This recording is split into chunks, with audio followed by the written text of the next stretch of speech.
Good day, fellow learners. Once again, this is your mentor, your fact check buddy, Ray Gapuz, joining you for our next generation NCLEX RN. This time around, it's going to be pointer set number 39. So, let's begin. Before we get to start, I'd like to appeal to all of you, my dear subscribers. Join us in this mission. Our goal is to provide free NCLEX RN application and review to 100 nurses. We've done this for the past 2 years and we're very successful. So I'm knocking on your heart again. Please help us achieve this year's goal. So to help us achieve this, just watch and finish the ads in our videos. In other words, don't skip. Thank you in advance for doing so. So let's begin our pointer set number 39 with the question, what do we need to study? So on my list for this set, first is alcoholism. Now, let's remember the definition of the World Health Organization. So according to the World Health Organization, alcoholism is not directly associated with how much the patient drinks, but it is best judged on the effect of alcohol drinking on the individual's health, economic functioning, and interpersonal relationships.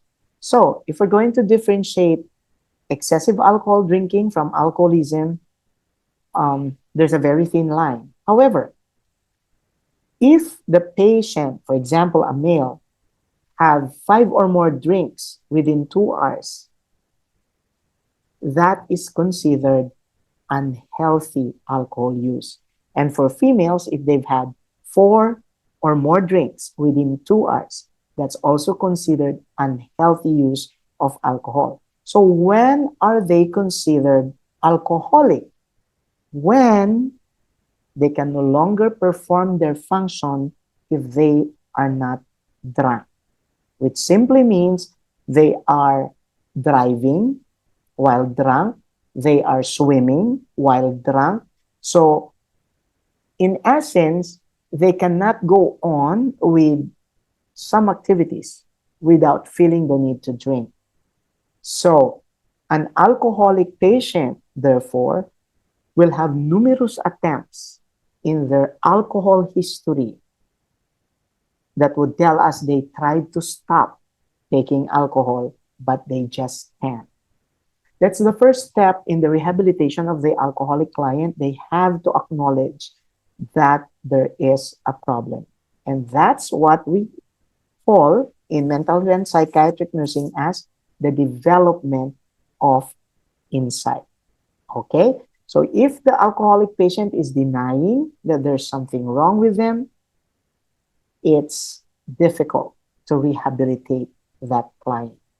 Okay, so before we proceed any further, I'd like to congratulate Ms. Erica Kakatian Rosario from the University of Santo Tomas, a school dear to my heart, who passed the Northern Mariana Islands Board of Nursing last January 24, 2024. And here is her success recipe.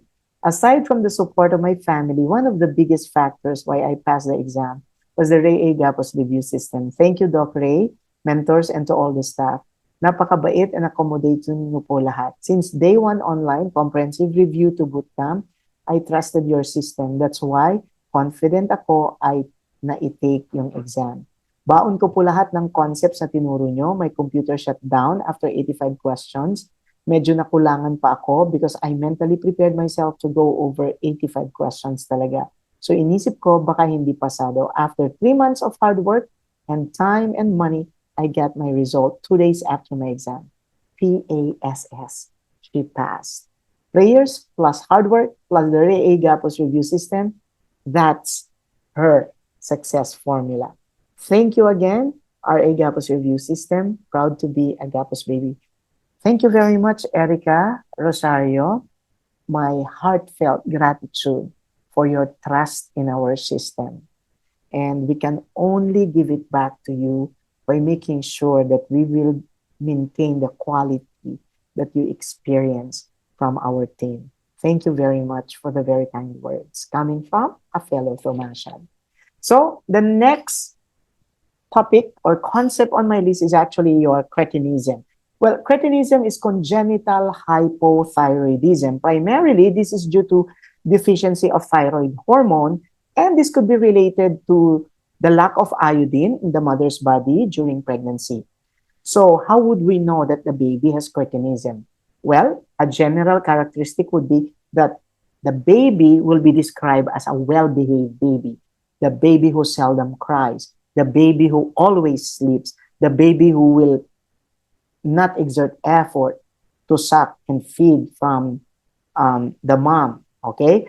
They cry very little or very seldom, and usually they could either have pale skin or jaundice. Now, is this condition preventable? Well, the use of iodized salt can help. However, it is best if pregnant adults would increase iodine approximately 220 micrograms per day in their diet. Okay, and for non-pregnant adults, 150 micrograms per day would help prevent cretinism. So once again, a complication of cretinism is mental retardation. And remember, the child with cretinism looks well behaved. Remember, so if you have a well behaved baby, that is a red flag that should alarm healthcare providers. Okay, so I'd like also to congratulate our hundreds of thousands and buzzers from around the world who keeps going. Thank you. Our IT team here in the Philippines are the members of the team are even overwhelmed because they have to prepare a lot of layouts from more than 30 countries worldwide who believe in our system. Thank you so much for the trust.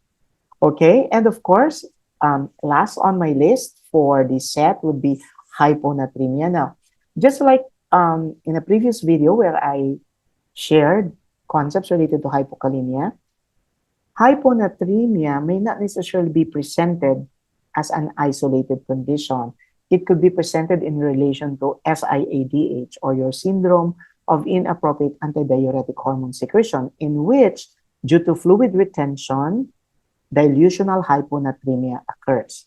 So whenever the sodium level falls below 135 milliequivalent per liter, then we suspect hyponatremia. And when we think of hyponatremia, there are two main systems involved that would be reflective of the signs and symptoms that the patient would manifest. Remember, chin, so the patient will have confusion, headache, irritability, nausea, and vomiting. And when the sodium goes lower than 120 milliequivalent per liter, the client would go into seizures. So if a patient is having hyponatremia, you may want to think about implementing or anticipating the implementation of seizures precautions. So the priority intervention for a client with hyponatremia is to administer IV sodium solution. Okay, so how do you study for NGN? There's only one advice I can give. Study with the right tools and the right technology. So I asked one of our recent passers which part of our class helped you the most, and this is what she has to say. Quick fix plus 311. Of course, 311 is actually the local edition of my book published by Jones and Bartlett USA. So, as they say, this is the holy grail of passers from the Philippines for NGN. And I asked her, did our core shells help? And she says, yes po, malaking help din po siya, sir. Okay? So our core shells actually contain all the subject areas on the NCLEX: safety and infection control, basic care and comfort, health promotion and maintenance, management of care, physiological adaptation, pharmacologic and parenteral therapies, physiological adaptation 1, 2, and 3, and of course, reduction of risk potential and psychosocial integrity. We have everything here, and you can access it unlimited, anytime, anywhere. It's all about mastery. Okay? And the third, but the most important question that you need to ask yourself is, What type of environment do you need to pass NGN? You need a conducive environment. So here at the Ray Gapuz system, we have a very conducive classroom. And of course, we have our own NGN simulation room. Okay? So may I invite you for our next generation NCLEX RN Flex, the most flexible test preparation class for the NCLEX RN. Our fee starts at $3,499, including the 3 books. Okay? NCLEX RN, Quick Fix in Pharmacology, NCLEX 311, and of course, the nursing reminder sheet. Plus, the Q bank, NGN strategies, and you have the option to attend my quick fix sessions live or online. So, once again, this is your mentor, your fact check buddy, Ray Gapuz, saying thank you for the trust, and I would love to see you in my next class. Take care.